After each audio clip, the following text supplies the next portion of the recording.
Hello everybody and welcome back to part 2 of the Alabasta review. I imagine most of you are coming straight from my part 1, so I won't ramble and rant too much, let's just get straight into the review. Alright, so much happened, we've got so much to talk about, we've got so much to unpack. First of all, let's address the big things. The princess did not join the pirate crew, and out of all of the possibilities that I could think of her not joining the pirate crew, the simple fact that she just loved her country too much to leave it was not one that I predicted, it was not one that I imagined, but I mean it was probably the best case scenario because I was really expecting the king, the father, to die, and then for her to take his place and probably marry the rebel leader and like have a new kind of, that's how they would end the war. The king would die, so like the figurehead that the rebellion was fighting against would no longer be around, so they wouldn't need to be fighting, and then the rebel leader would marry the princess so they could come together to create a country that wasn't torn apart. I really did have that thought, and especially because there was so much history between the princess and the rebel leader. So all things considered, this probably was one of the like better case scenarios in my mind. No one had to die except for the poor falcon guy. She just realized that she loved her country and there was a lot more that she could do for her country being there than being on a pirate ship. And while we're talking about my predictions, I also did get the prediction that Mr. 2, in the beginning when he said that he planted the seeds of friendships with the Straw Hat crew. And I said like it was like a weird thing that they put that in, so it must have some kind of deeper meaning to it. Like they wouldn't have given us that specific piece of information unless there was more to it. And it turns out there was a lot more to it. It turns out that Mr. 2 steals the Going Merry after the big battle, so that way the pirate ship is not taken over by the Marines. Now, admittedly, he does do this for selfish reasons because he wants, the Straw Hats' protection. But then later on, when the Straw Hats are being attacked by those harpoons, Mr. 2 and his crew sacrifice themselves to help Luffy get away in the name of friendship. And I was not expecting that at all. That was so much better than I was expecting. Like, just for Mr. 2 to have this complete change of heart and lead the Marines away and then like fight them and like sacrifice themselves on that exploding boat in order to save the Straw Hat Pirates. I was not expecting that at all. I loved it. And just that like little piece, just like that one little seed of foreshadowing that they put in at the beginning to have that massive payoff at the end. We also have to talk about the clock tower and the bomb inside the clock tower.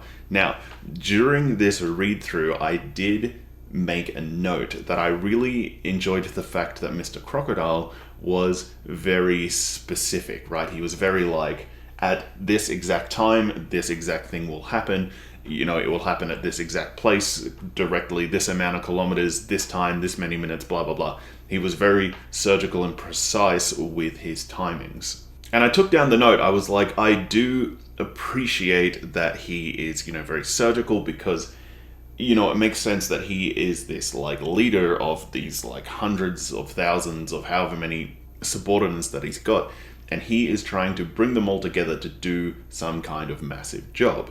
So it makes sense for him to be very strict and like very down the line when it comes to things like timings, distance, location, all that kind of thing. And with that, like how strict with timings that Mr. Crocodile was, we also got a lot of flashes of the clock tower, like throughout the entire arc, because, there was so much to do with timings throughout the entire arc, so we always got those flashes of the clock tower as a symbol of, running out of time. But it's not until the very end that everything just gets like flipped upside down, everything just gets recontextualized when we find out that the bomb is placed inside the clock tower.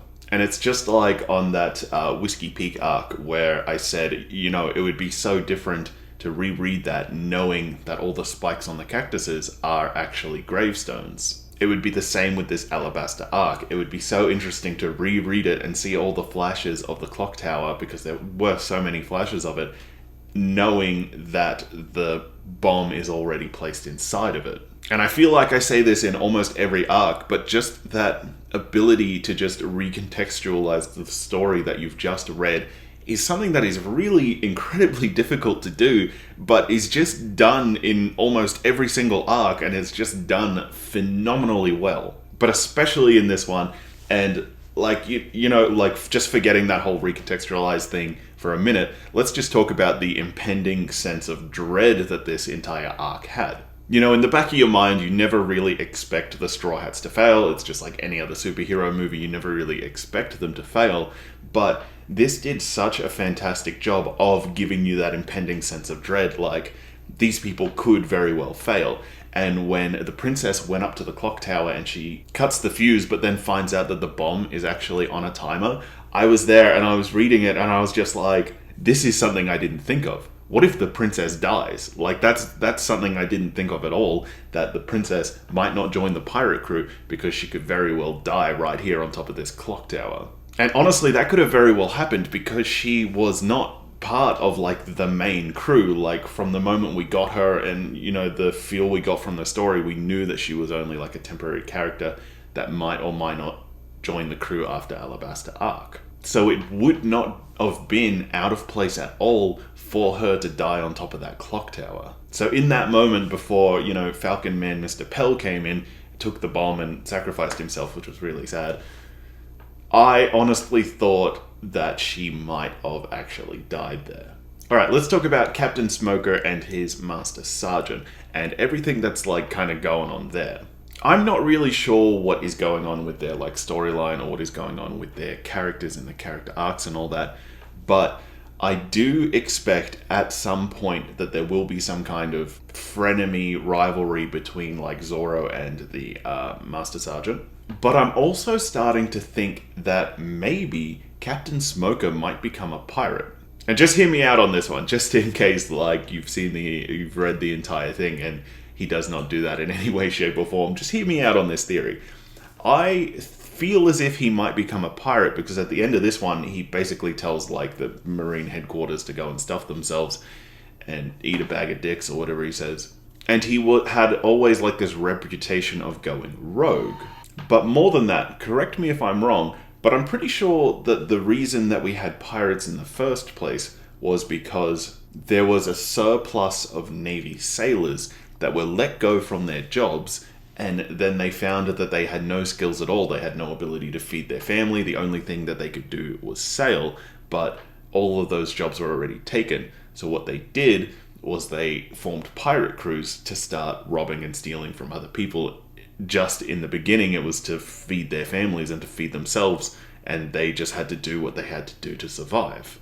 As far as I'm aware, that is where pirates started. That was where pirates came from. They were once Navy sailors that suddenly found themselves out of the job and they needed to do something to feed themselves and keep their family alive. And if that history is correct, then it fits in very well with the idea of Captain Smoker, once being a Marine, once being a Navy sailor, leaving his job and then becoming a pirate. And especially because he's just shown that he's very upset with, like, the corruption of the higher-ups. He's very upset with, like, the politics behind it all. And he might just want to move on to something as simple as doing what he feels is right, just like the Straw Hat Pirate crew does. I don't know, to me, that just makes sense. But also just on that Smoker theory, we also have to talk about right at the end when Luffy beats Mr. Crocodile. Right, he, like, gum bazookas him out of the crypt, and as Mr. Crocodile rains down and hits the ground, the rain then starts to begin to fall. And in that moment, I thought to myself, okay, maybe it was Crocodile's presence, like he has shown that he can suck the water out of anything, he can absorb the water out of everything.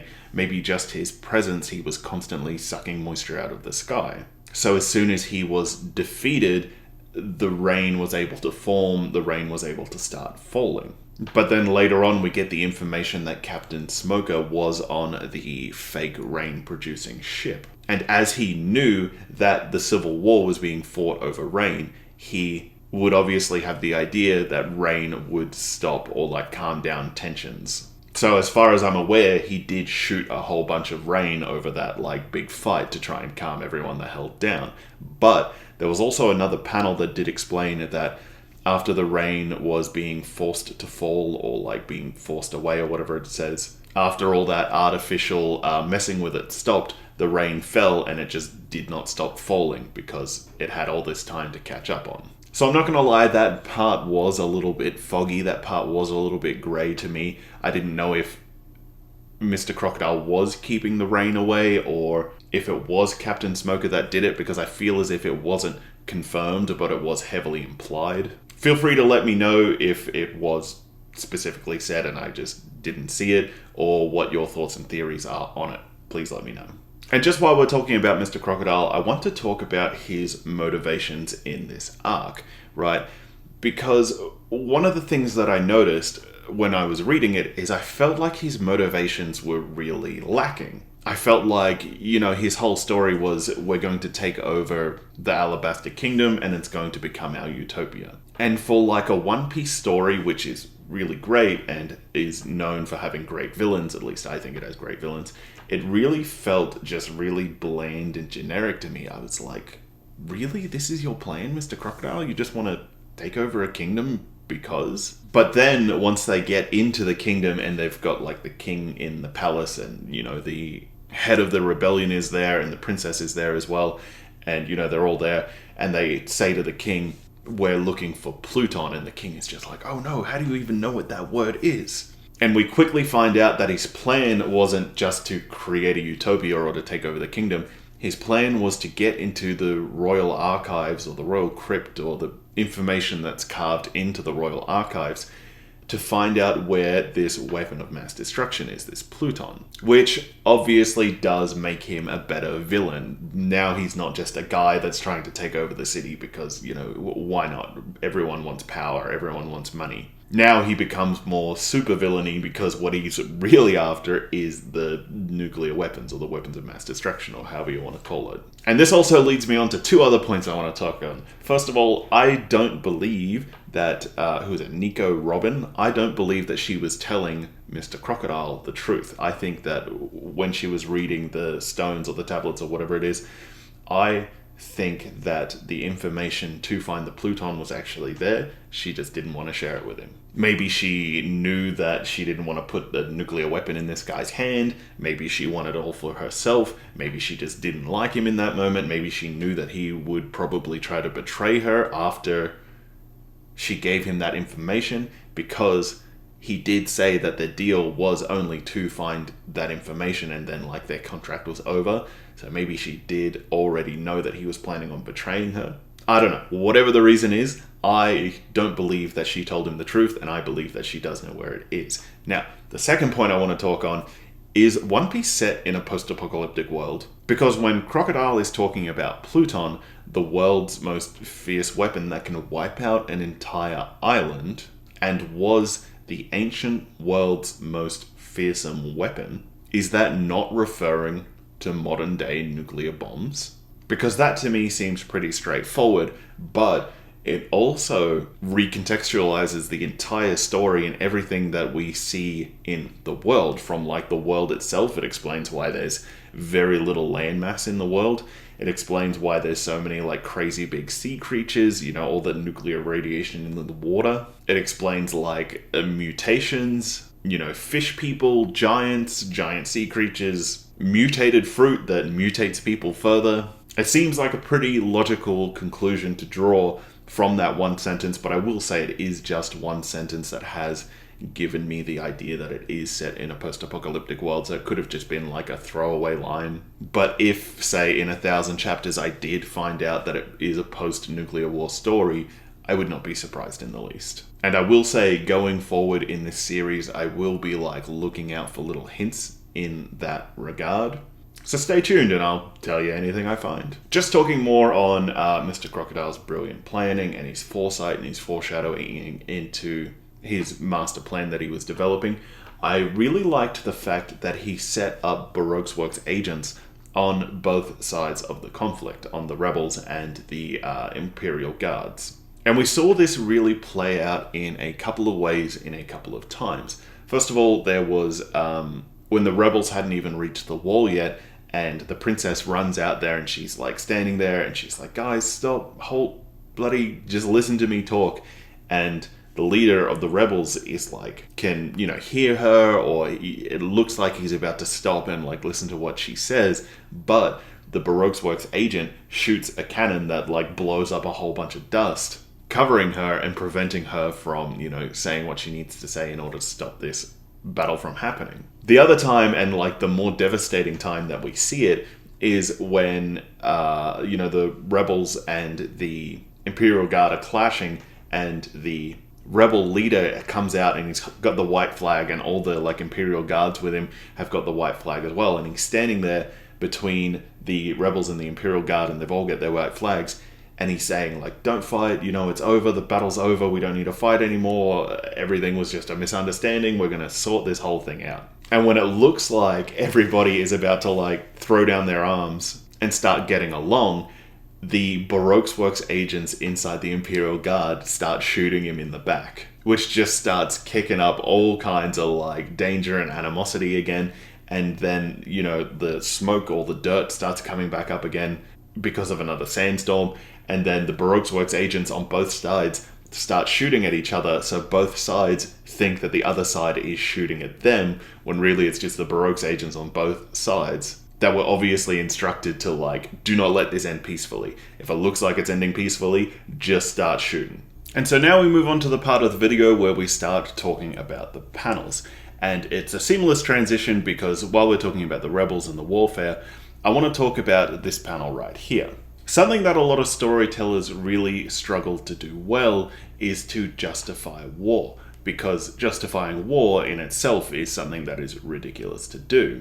And so a lot of stories don't even bother trying to justify the war. They just say, oh, we have a duty to our country, that's why we're going to war.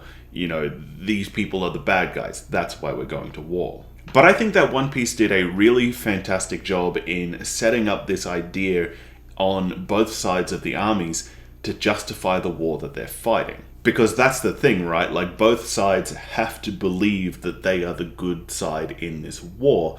Otherwise, there is no justification. There is no support from your people. And a good example of that is like our everyday lives in this real world, right? Like back in World War I or World War II, they had like the Looney Tunes fighting Nazis. There was a lot of war propaganda that would try and tell the people like, these are the bad people that we're fighting against. These people are bad people. And even in like modern day cinema, you can see it. Like, there's a reason why in the last 20 or so years, all of the bad guys changed from being Russian to being Middle Eastern. And it's not just because that makes for a better story. So I was really happy that One Piece took the time to set up the motivations for both sides of this war, and to show us that both sides think that they are protecting the kingdom from each other. Next, I want to talk about these two panels that I will flash up one after the other. There wasn't anything too interesting with these panels. It was just, I couldn't help but think from looking at these panels that if Oda was to take his hand at writing a horror story or like drawing horror, I feel as if these two panels do show like that pretty well, like with their hands and it's like grabbed the guy and it's pulling him back, or when the princess has like slashed through Crocodile's face. They do show two pretty like gruesome horror-esque kind of moments, and I just thought to myself while I was reading it, and I just wanted to share it, that if this author decided to write a horror story, I would be very on board with that. I really liked this panel here as well because it did show that Mr. Crocodile was listening to the rebels' needs, right? Because we did hear in a couple of chapters before that the rebels were saying, we are running low on weapons, we are running low on ammunition, we need these things. Like they had a shipment of weapons coming in that was stopped by the Imperial Guard a little earlier on in the story, so it was known that they needed more weapons, they needed more ammunition in order to do this coup. And then it seems really random when like this boat just like smashes into this port and just like smashes over the city, and you're just like, that's really odd and random that they would just like smash a boat into the city. And it felt like there wasn't really much more to it until you see this scene here, where they're like, this boat was full of ammunition and weapons, exactly what we needed for this fight. And it just seems like another one of those great moments that shows like Mr. Crocodile's overarching thinking, his scope, his knowledge of what the rebels need while he's fueling them. Next, for interesting moments, we have this one here.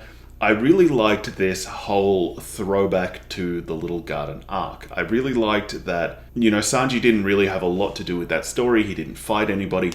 All he really did was get on that snail phone call. And we see it show up again here in two ways. Firstly, Sanji wasn't on the deck when Mr. 2 came onto the deck and was like stealing everyone's faces for jokes and laughs.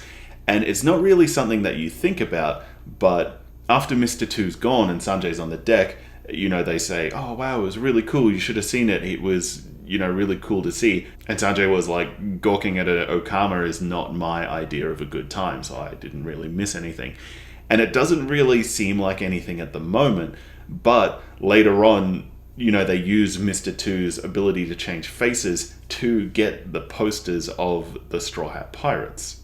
But because he wasn't around in the Little Garden arc and he wasn't on the deck when the Okama was there, at no point is he known to the Baroque Works organization. And it comes back here when they think that they have caught the entire Straw Hats pirate crew, but in reality Sanjay's actually coming through to save them. Now this panel is really interesting as well. I actually originally saved this panel because it was a throwback to something that happened a little earlier on, specifically the part with Zoro down the bottom where he says, damn, if only I was stronger, I could cut through this cage. In an earlier arc, I believe it was the Little Garden arc as well, this seems to have a lot of throwbacks to Little Garden. Afterwards, we see Zoro training with like that big weight with all the weights on his like stick, and he's like swinging it from side to side, and he says like, I need to be stronger, I need to be strong enough to cut steel. And so I originally saved this panel because I was like, oh wow, that's a nice throwback to Zoro's training montage. It might have something more or something more meaningful later on, this fear of being too weak or this idea that he needs to be stronger. Where we lead into Zoro fighting Mr. 1, the guy with all like his knife hands, and we get a nice little flashback from Zoro where he learns that it's all about imparting your will into your blade. You have to be able to cut nothing, but then cut exactly what you want.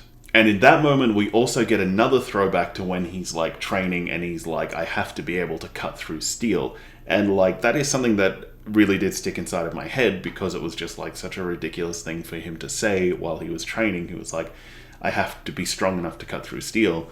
And I remember thinking it was so ridiculous because it was like, homie, your sword is steel. If you try to cut through steel, wouldn't you break your own sword as well? Like, doesn't that have more to do with the strength of your sword? But I'm not a swordsman, so I wouldn't know. Anyway, but you get that nice little throwback to this panel that I showed before, plus when he was training on that boat, when now he has to cut through a man that is made out of steel. And from there, Zoro gets sliced up pretty bad and he's pretty injured, which is one of the things that I do really enjoy about Zoro's fights and Zoro's like story, is that he doesn't come out of them unscathed. He isn't just like this absolute ninja weapon samurai that can just like slice up people like it ain't no thing but a chicken wing. Like, I mean, he does to normal people, but to like the bosses, he does sustain a lot of damage. And I feel as if that does cause him to grow a lot. I feel as if it does really make him human. And it's just a little thing, but it's something that I do really enjoy about all of Zoro's fights and all of Zoro's story so far, because it does still show to us that he does need to get stronger in order to become the world's best swordsman. Next, I want to talk about this panel right here. Now, this is something that's not really important to the story or anything. I just wanted to say that I did feel really bad for Mr. 3 in this scenario because, up until this point, he was on like the hit list for failing his hit, and he, just recently expressed to Mr. Crocodile like, hey, sorry, I didn't kill any of them. So, Crocodile was really mad with him and fed him to the other crocodiles. And then he is used as the messenger to call Mr. Crocodile a dumbass. And he is the person that's left there at the scene of these people escaping. And I was like, I don't know what happened to Mr. 3. I'm sure Mr. Crocodile didn't take it lightly, but I just felt really bad for him in that moment. In this moment, we get, a classic Usopp being the hero of the story moment with his big brain. He comes up with the idea that Mr. 3 will be able to use his wax abilities to create a skeleton key to get their gate open, which is really convenient considering that the key that was inside of the crocodile the whole time that Mr. 3 actually threw away was a fake key anyway.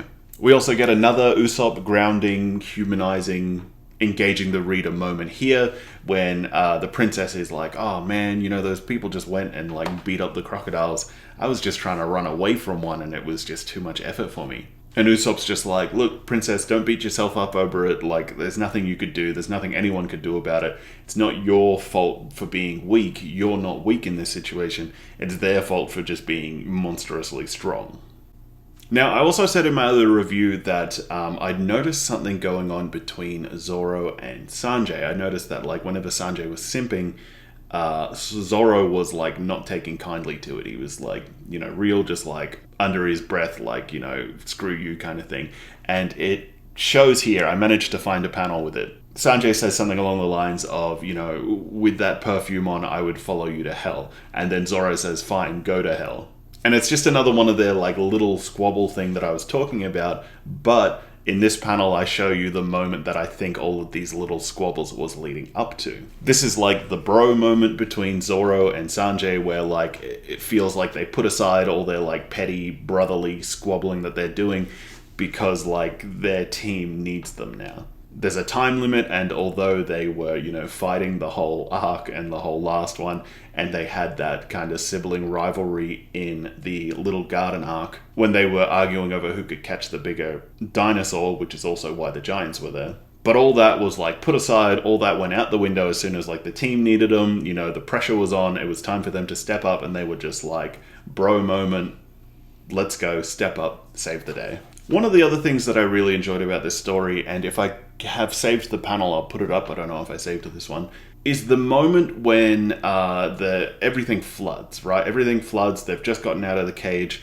and Zoro saves Smoker on Luffy's orders. Because if it was up to Zoro, he would have left Smoker there to die because he knew that they were enemies. But Luffy was like, save Smoker's life. And it was just one of my, like, favorite tropes in storytelling is, like, the honor amongst enemies trope. I'm a real big fan of that one, especially if you need a good example, Avatar: The Last Airbender, like that whole thing. So that, like, honor amongst enemies, Luffy didn't want Smoker to drown. He didn't want him to go out that way. You know, it was such a terrible way for this, like, great man to meet his end. And so Luffy told Zoro to save his life. And that was something that I did really appreciate. It didn't feel like one of those stupid moments like, why are you saving your enemy? That's just dumb, you're an idiot. It felt like, oh, that was incredibly honorable of Luffy to do. So one of the things that I said in my last review was the similarity between, like, Monkey D. Luffy, Portgas D. Ace, and Gold D. Roger. And I said that I thought that they all might be related because Luffy and Ace are related, although I'm pretty sure that they have different dads just because of the naming structure. Like I said in my last one, I'm not really quite sure how the naming structure works. But when Robin pulls Luffy out of the quicksand and she, like, saves his life, she says something along the lines of, why do people with this initial D fight so hard? And it kind of pulls me away from the idea of Luffy being Gold Roger's son, and instead it kind of pushes me towards the idea of maybe D stands for destined for greatness, or, like, maybe it's some kind of, like, you know, when somebody names their kid Charity and you expect them to be charitable. Maybe the D has some kind of connotation to that. But I don't know, I'm not really quite sure, but it does feel like, to me, it's thrown a bit of shade on my theory that Luffy and Ace might be Gold Roger's kids. And on that, let's talk about Nico Robin. Why is she on the pirate ship? Why did she store herself on the, like, what? They're enemies. I get that Luffy might have, like, technically saved her life because he killed the man that was trying to kill her, and, you know, I was going to say that he carried her out of the tomb, but I'm pretty sure the king carried Luffy and Nico Robin out of the tomb. Because I think there's a moment where the guards are like, oh wow, he carried 2 bodies out of the tomb. Don't quote me on that, but I'm pretty sure that the king saved both of them. So it does kind of beg the question to me, why is Nico on there? boat? Why does she want to join their crew? Does she even want to join their crew? Is she just like using them to get away? Will it be like the other story where they gave, some other people a ride and they like jumped off the first opportunity they got? Will Nico jump off, or will Nico be part of this crew and we secretly find out that she's been working for the world government this whole time? Or maybe she read something on that tablet that will, the world government needs to know or something. I don't know. I honestly have no idea what's going on there. Next, let's talk about this panel right here. I did predict that the Kung Fu Jugongs would come back. I knew it. I was like, there's no way that this is just a bit of One Piece ridiculousness. I was like, there has to be more to this. I cannot believe that even though it was just for one panel or one scene or whatever, I cannot believe for a second that these Jugongs will not come back. There has to be more to it. And it turns out there was. They saved them from the giant catfish. I liked this moment here as well when, this is after the rebels have like run over them and the duck covered the princess to keep her safe. And Usopp rocks up and he's like, I'm here to help.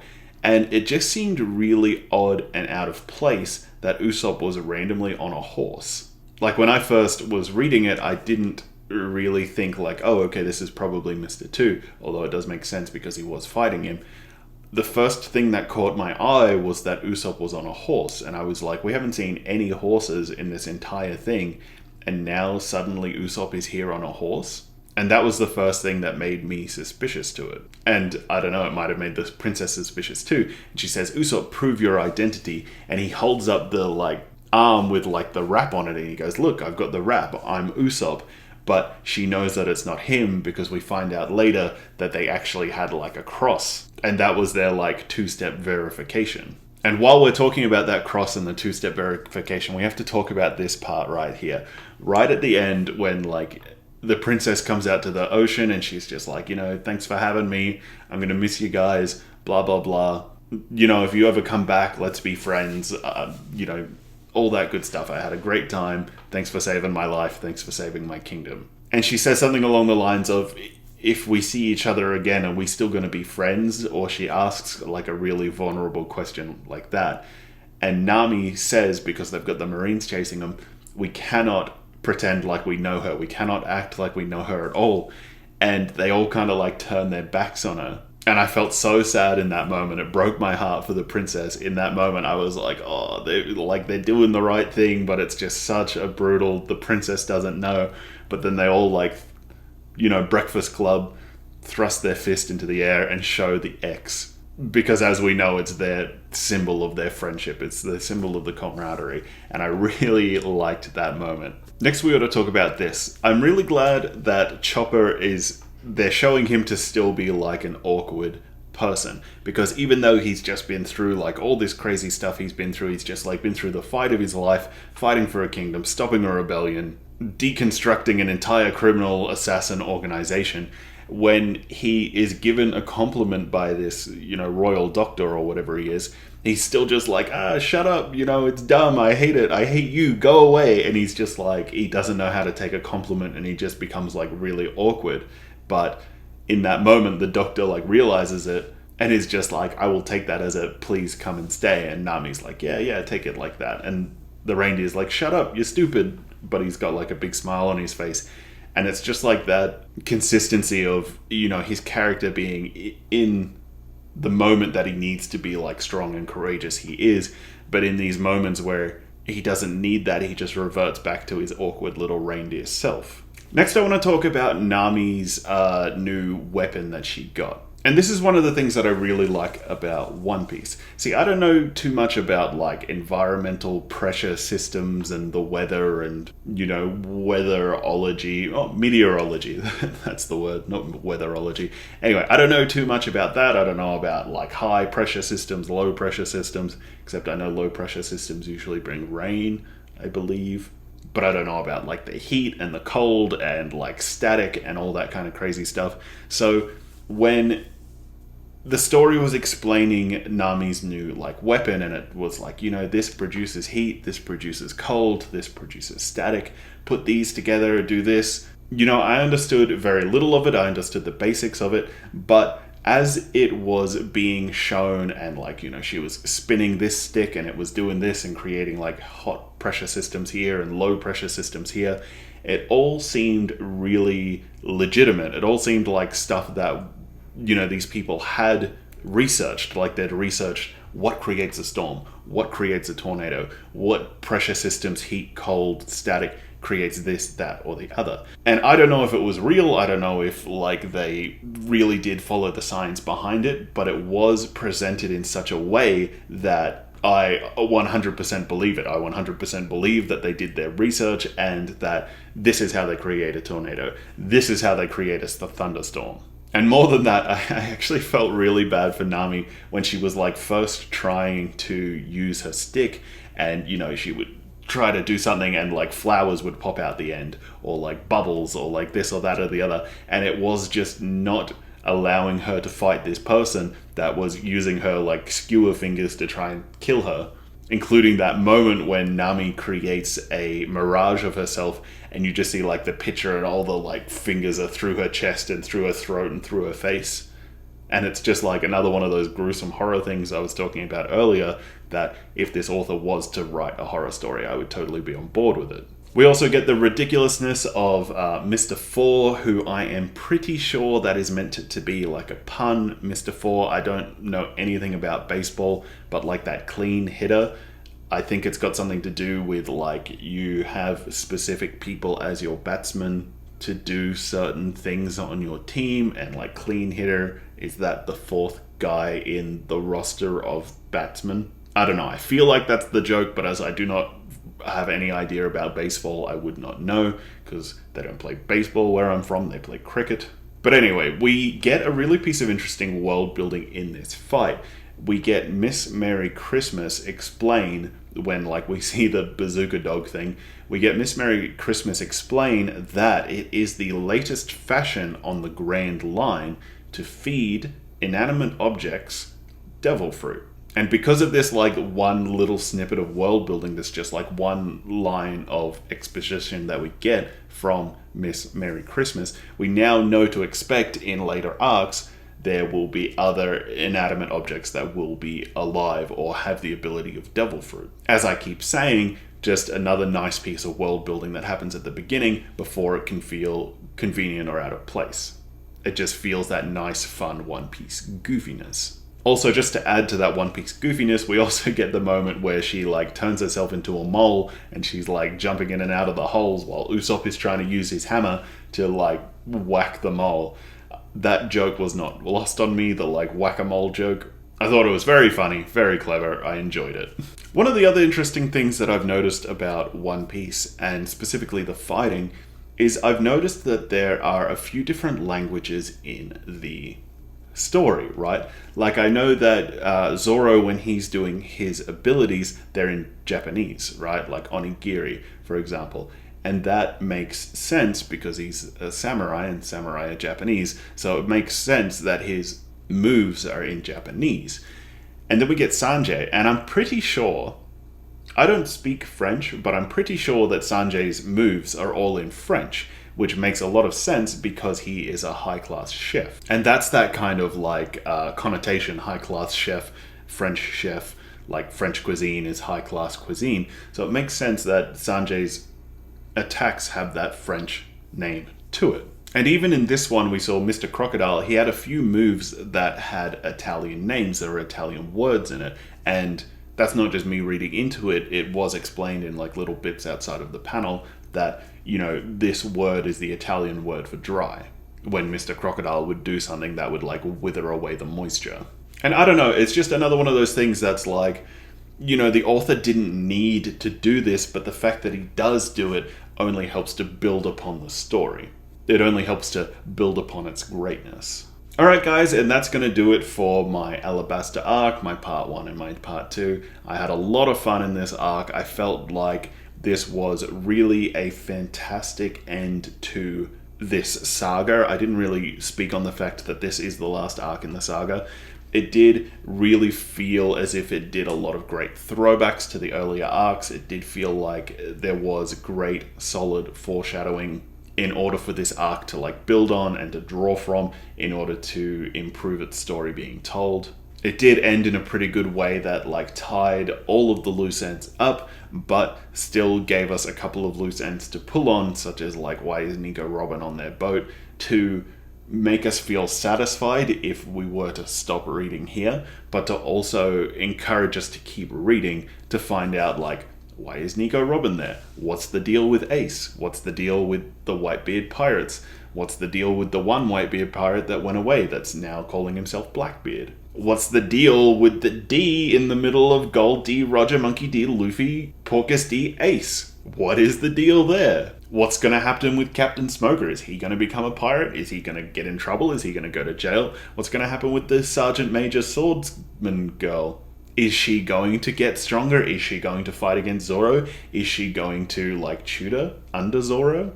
Because that's something I haven't talked about, but, like, that's just a little theory I've been bubbling away in my head. Maybe she will tutor under him because she reminds Zoro of the girl from his past, and he seems to refuse to fight her because she looks so much like her. But anyway, that's a conversation for another time. I hope you guys enjoyed this video. I'll see you guys more than likely next Thursday, if everything goes to plan. Thank you very much for watching. Please like the video, leave me a comment down below. I love all of your comments. Subscribe to the channel, and as always, thank you very much.